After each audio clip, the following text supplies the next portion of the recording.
Welcome to Capitol View on WSIU. I'm Brian Sapp. This week, the General Assembly continues its work. They have a little more than a month left in the spring session. One of the things they're working on is meeting the state's budget needs with tight funding. And one option that they're hammering out is a millionaire tax. We'll talk about that. And there could be some changes on the roads, some cars, more cars, maybe less cars. There's some bills addressing driverless cars and drivers with suspended license that are working their way through the legislature. Joining us today to talk about these stories are Mawa Iqbal. She's a Springfield reporter for WBEZ. And Jason Piscia. He's the director of the Public Affairs Reporting Program at the University of Illinois in Springfield. Mawa and Jason, thank you for joining us. Good to see you. You too. We're going to start off with immigration. Last fall, the Trump administration, actually started before then, but the Trump administration did some immigration enforcement in Chicago.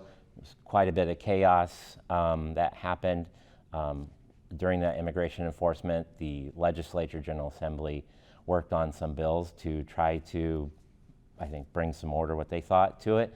And they're continuing that. They've got a bill working its way through that would limit immigration detention centers. Mawa, can you tell us a little bit about what this bill legislators hope to accomplish and where it stands?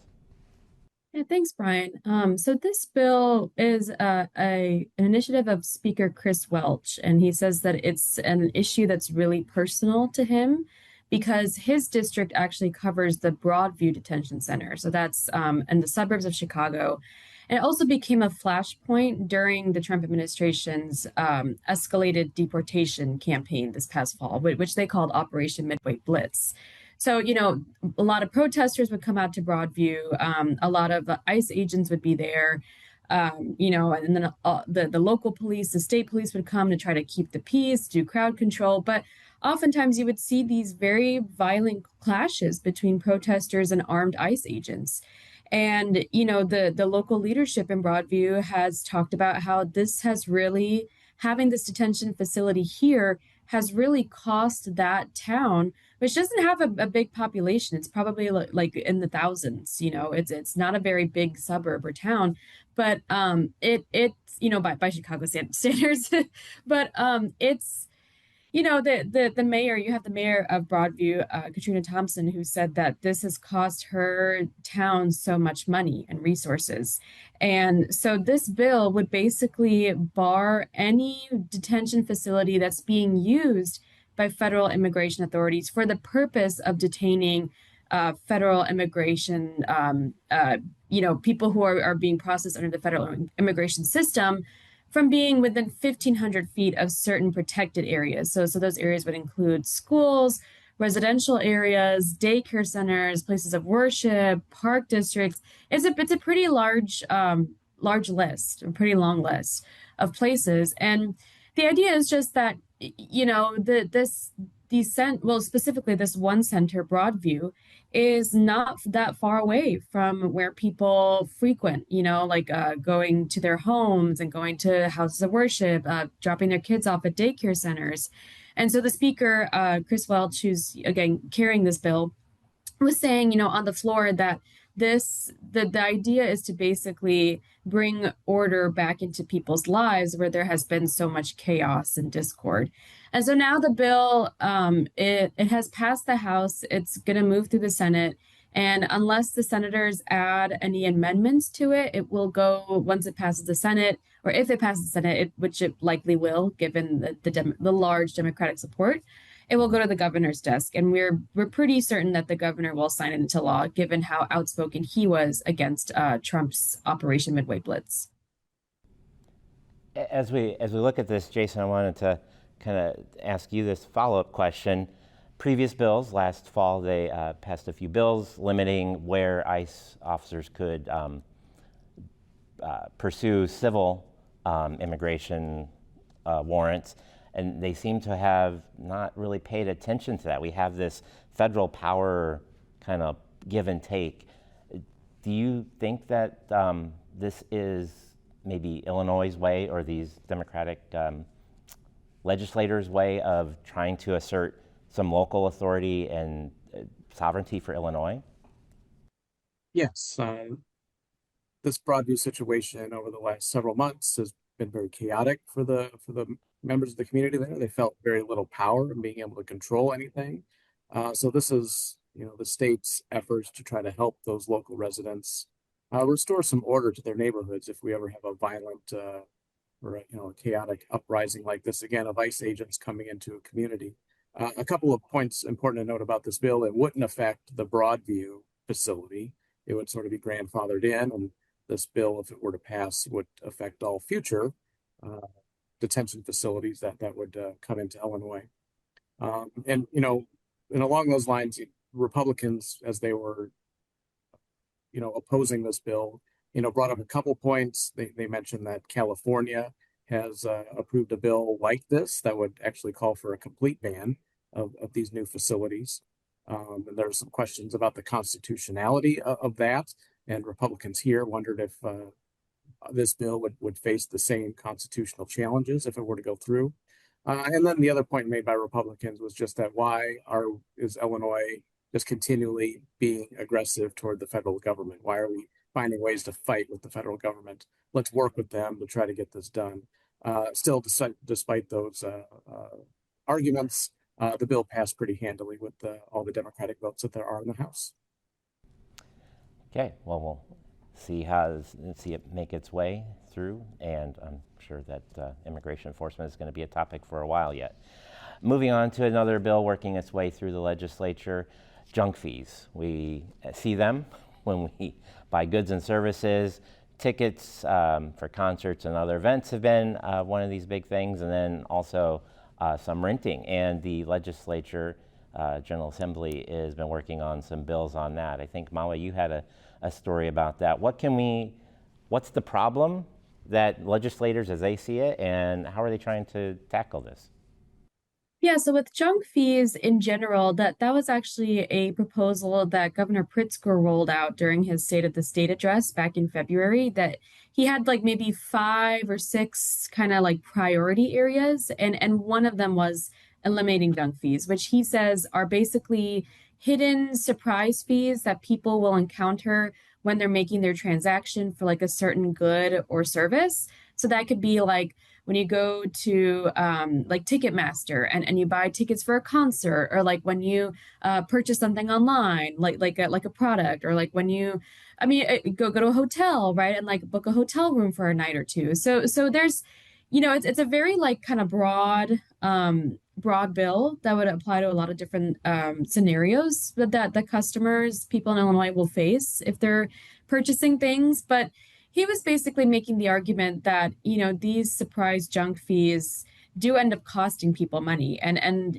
this kind of goes back to this whole affordability theme that I feel like has become a buzzword, not only for, candidates running in the March primary elections, but also leadership here in Springfield. We've got the speaker, Chris Welch, we've got Senate President Harmon, the governor, a lot of people in the legislature talking about affordability and how do we make sure that we are not squeezing people at the grocery store or at the pump, right, at the gas pump. So junk fees is just one of those ways that the governor and some other Democratic lawmakers think is to tackle that affordability issue. It cleared the House pretty handily. Like Jason was saying, we have a pretty broad Democratic support in both chambers of the legislature, so it didn't really encounter much opposition. I guess, yeah. So some of the Republican lawmakers were bringing up how this could maybe harm businesses, right? That people may not want to frequent certain businesses or companies as much, and this will ultimately end up hurting them in the long run. But of course, Democrats and people who are supportive of this bill talked about how it's really just, not, bringing more transparency to how these companies, these, service providers advertise their products, right? So making sure that the price is displayed fully upfront, and that any advertising they do as well will include the full price, right? So in all the advertising materials that a company will release, not to include or to include how much everything will cost up front. And then also, like you mentioned, there's another separate bill that's being proposed by Representative Bila Sayed that would go after what she calls junk fees when it comes to people renting from landlords. So it's like a tenant junk fee thing. And that one also received opposition from Republicans. You know, they brought up some concerns that this would put landlords in a very precarious situation, that people could argue that fees related to like security deposits or damages to a dwelling, that tenants could argue that that's a junk fee and therefore I don't have to pay for it.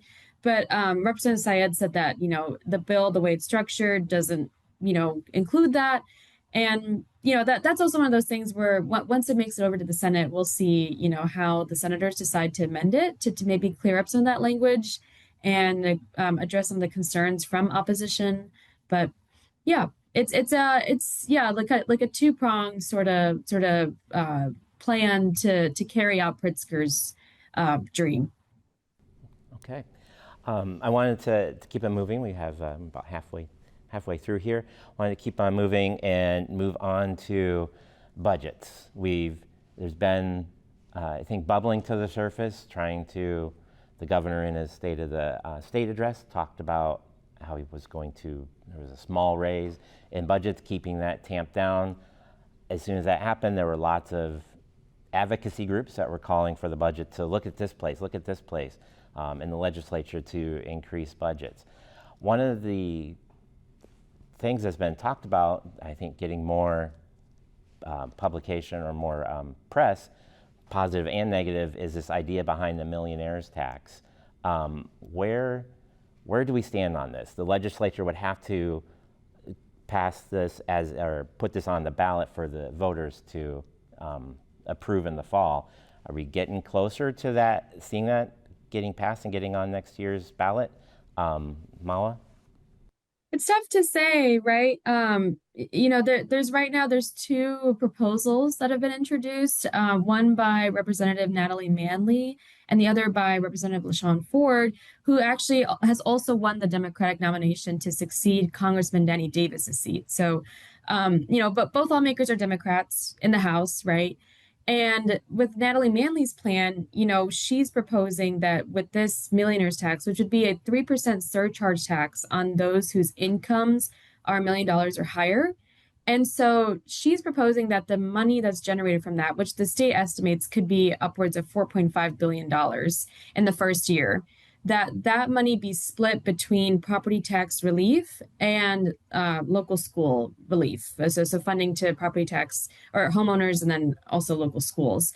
Whereas Ford's plan is just solely, you know, property tax relief and giving people $1,500 rebates, right, as a result of this money that's generated. So, you know, it's interesting right now because I think when I talked with the speaker about this, he said that there are just a lot of conversations that are being had, that members of the Democratic caucus are trying, that's the real question is like, okay, we all support this idea. We think that those who make more should pay more. And we have a regressive tax system in Illinois. But what we're split on, right, is just where should this money, this 4.5 billion, which is quite a bit of money, where should it go, right? And there's these areas that are severely underfunded, right? We didn't even mention that, you know, we have a pension obligation, like a pension funding crisis in the state. So Welch has thrown that out as well.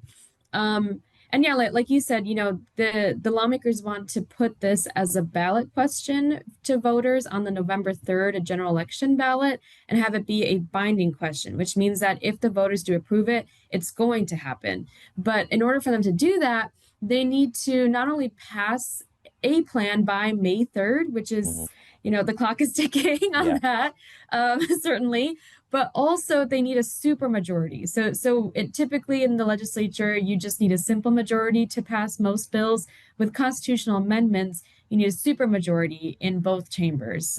So it's an uphill battle, I think. But also Welch kind of said to me, he was like, you know, anything can happen in Springfield. Things can change at the drop of a hat. So stay tuned. Jason, I wanted to kind of bring in you to. What are we seeing when it comes to, well, the electorate?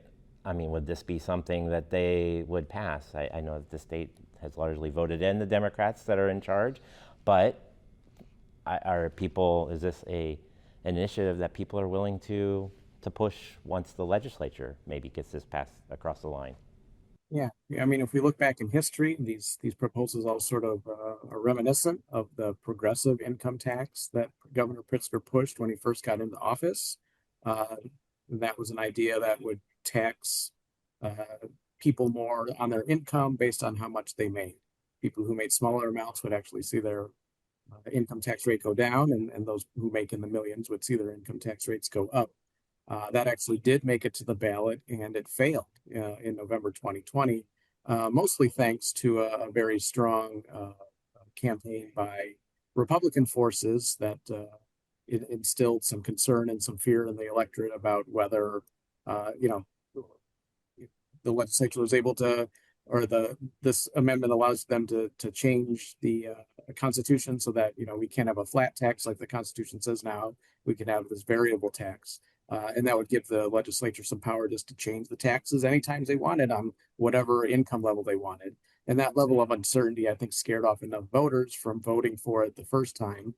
I think that's part of the reason why many Democrats have sort of been gun shy from wanting to try this concept again. But it looks like it's going forward to some extent here. So we'll see where it goes. But again, if we look at history, it didn't work out that first time. Okay, like Mawa said, if we want to get that on the ballot, they got till May 3rd. We'll see. Legislature's been working its way through, and we'll see what is able to bubble to the surface. Sticking on the idea of legislature, but changing a little bit. The Seventh Circuit Court of Appeals heard appeals from those that were convicted, Mike Madigan and some of the other ComEd executives heard appeals, and as a recording Wednesday, like late Tuesday afternoon, the Seventh Circuit had made some decisions to overturn or look to, I believe, overturn. Jason, can you kind of fill us in what happened, where we are, at least right now as we record? Sure. We remember a few months ago, members of the so-called ComEd 4, which were 4 people who were implicated in this scheme to sort of provide benefits to parties associated with Speaker Mike Madigan to help legislation move along in the General Assembly. They were convicted. Speaker Madigan was convicted as well. He's currently sitting in prison. But these 4 people were also convicted. 2 of them, Springfield lobbyist Mike McLean and former ComEd CEO Ann Pramaggiore, have been in prison for the last 3 months or so.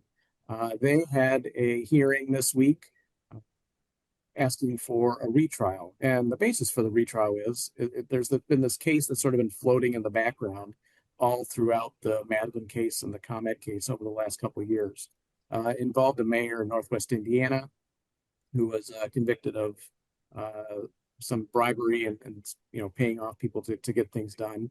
And ultimately, the Supreme Court ruled that if it's a matter of a gratuity, like a tip, giving a politician a financial reward after something happened, kind of like you make a tip in a restaurant after you get good service, you give that server some extra money. Those gratuities are not criminal. So with that ruling by the U.S. Supreme Court, the 2 defendants here want their case retried under that concept. So the appellate court heard that this week and actually decided, I think they deserve a retrial. And they've actually ordered that McLean and Pramaggiore be released from detention, from prison. As we're taping this on Wednesday morning, a Bureau of Prisons website still listed them both as in custody. So we'll see how quickly that release happens. But yeah, it looks like they're going to get a retrial, and we'll see how it goes from there. And again, this all happened about a week after former Speaker Madigan's lawyers themselves were in court, also asking to appeal his conviction. So we'll see where that all goes. Yep, that works through the legal process. Very deliberative, and we'll just see how that goes. I wanted to move on a story that I had seen, and you suggested, Jason, talking about, we have several car stories. One of those, I was interested by the idea of driverless cars or autonomous cars. Some legislation going through. Waymo is one of the big names that's out there. What is the legislation that's being considered, and what would it hopefully do? Yeah, so Waymo is the company, as you mentioned, that is piloting, testing out driverless cars around the U.S. They actually are already operating in large cities like San Francisco, L.A., Phoenix, and some other Texas and Florida cities. And it's kind of like Uber, but there's no driver. It's all controlled with robots, leading you down the road. Waymo really wants to bring their operation to other states, including Illinois. So a bill being considered would sort of set up a pilot program in Illinois that would allow Waymo to start testing their driverless vehicles in certain counties, including Cook, where Chicago is. People can already see some Waymo cars on the roads down there. They do have drivers behind them, but they are out sort of mapping all the roads and figuring out how Chicago roads work. So the bill's sort of languishing in a committee at the moment, so I'm not sure how far it's going to get during this session. But there's some efforts by Waymo and the legislators who support this to get this thing moving. And this week there was a news conference by some union people, transit union and construction union people, who voiced concern about legalizing Waymo in Illinois. Their main concern is safety, of course, and probably more prominently, they're concerned about jobs. They mentioned, every time we have a driverless car, we don't need a driver anymore. We don't need to pay a driver. That's a loss of jobs overall for the state, and that's not good either. But yeah, and also that the safety issue is to consider as well. If you think about all the areas where Waymo exists now, it's all warm weather cities. They're interesting to see how Waymo would handle a typical Chicago winter with 2 feet of snow on the ground and piles of snow everywhere. So we'll see where that goes. But again, the future is coming to Illinois, and the legislature is trying to figure out how to legislate it. Jason, we're going to stay in Springfield there and talk about some labor issues, higher education, UIS. The faculty, there's a strike by the union there. Can you kind of give us some background? And this isn't the only state higher education that's seeing some labor strife. Yeah, we're going on completing 2 weeks of a strike by tenure track and tenured professors at UIS. Full disclosure, I am a tenured professor here at UIS, but I'm sort of sitting on the sidelines for the strike and all the activities that the union are doing. So I'm confident I can discuss this in a very objective way.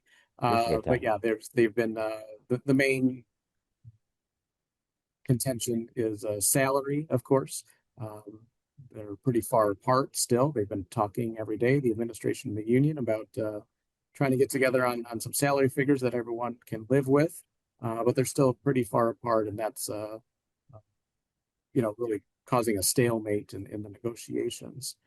The union contends that the university can't afford to pay its professors more. They want it's amounting to about 3% raises for each of the next 3 years, along with some increases in minimum salaries for different levels of professors. The university wants less. They're wanting more, like 1% increases over the next 3 years, or maybe even less in some cases. So again, pretty far apart there. The university contends that there's serious financial problems here at UIS. They estimate at the end of this fiscal year, UIS will be about $19 million in the hole for the year, which is a concerning number for them. And they've had multi-million-dollar deficits each of the last several years as well. So they're trying to cut into that, and by controlling the size of faculty salaries, they think that will help. The union comes back with that, the U of I is the biggest system in the state.